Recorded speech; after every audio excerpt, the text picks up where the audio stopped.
everybody, this is Mrs. Anderson, and off we go. We are now starting Master Math mentor notes for Section 8, Techniques of Differentiation. And so I think we figured out in Unit 6 how we really do not want to do the actual derivative rule, okay? So that's the limit as h is approaching 0 of f of x plus h minus f of x over h. Like, we don't want to do this when we have to take derivatives.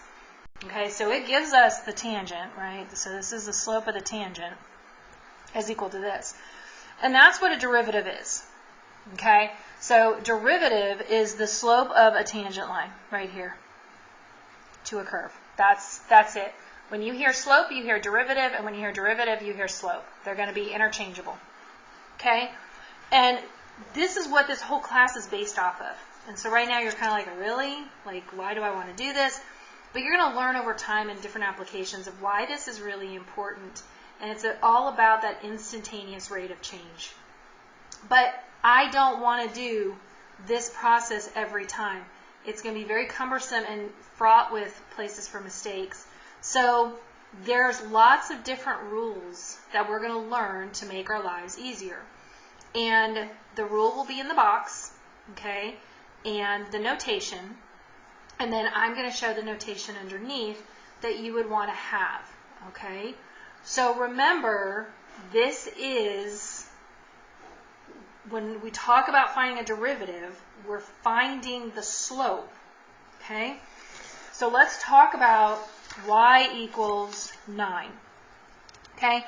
So what does y equals 9 mean? Well, y equals 9 means that if I go up my y-axis, I have a horizontal line right here at y equals 9.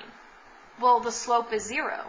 So in this case, I would write y prime equals 0. Notice for full credit, I have to have all the notation. Clearly marked, not just writing 0. That will not count. F prime of x equals 0 is really saying a horizontal line at y equals 0, which is your x-axis. Again, a flat line has a slope of 0, so I'm going to be writing that as f prime of x equals 0. Here, s prime of t equals 0. And remember, pi is a number. Pi is not a variable. And again, y prime equals 0. So what does the rule really say? The derivative of a constant is 0. And we just proved that. We said, hey, we have a horizontal line, the slope is 0. And these are all constant values. Okay? Y equals c is the horizontal line, so that any slope is going to be 0. So it means when you take the derivative of a constant, the value is 0. So that's the formal notation.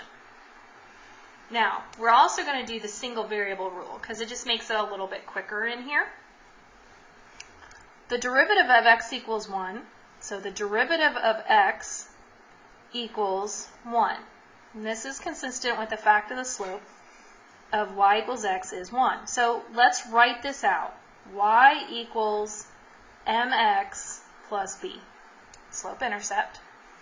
If I have y equals x, I have y equals 1x plus 0. What's the slope? The slope is the value attached to the x, which is 1. Okay? So, y prime, number in front is 1. F prime of x, and if you're struggling, just put a 1 in front to help you see that. Equals 1. S prime of t, again, there's a 1 in front we don't see.